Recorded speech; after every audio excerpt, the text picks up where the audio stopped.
नमस्कार welcome to smart गृहिणी। आज आम दही चारु तैयारी करिया देखिया।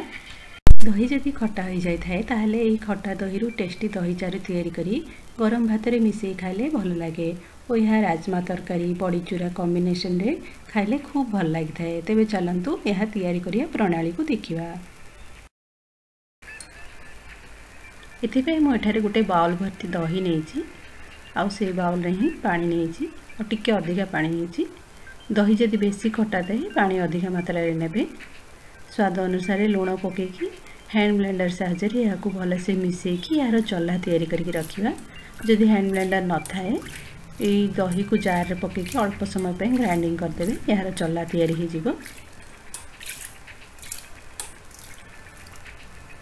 और बघारिया पे मैं उठारी नहीं भूसंग पत्र 3टी सुखला लंका और रसुण 3टी नहीं। सुखला लंका को छिड़े देवा और रसुण को छेचिकी रखिबा।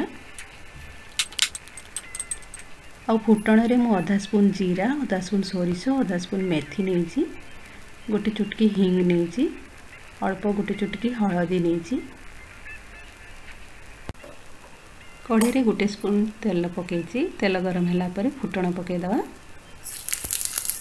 हिंग पकईदवा,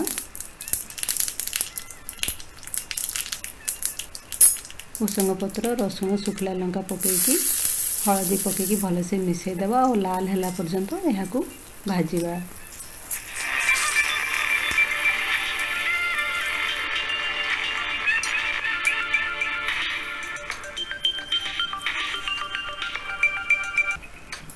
लाल हो सारी बर्तमान गैस को बंद करी फुटण को दही में पकईकी भल से मिसई देवा। यही रेसिपी झटपट तैयारी हो जाए और यह खाइया भी खूब भल लगी है। आपण यहाँ को निश्चय ट्राए करंतु। आउ जदि यही रेसिपी बा वीडियो भल लगला प्लीज़ लाइक और शेयर करंतु और मो चैनल को जदि सब्सक्राइब करना ताहले तले लाल कलर बटन दबाई सब्सक्राइब कर दियंतु। धन्यवाद।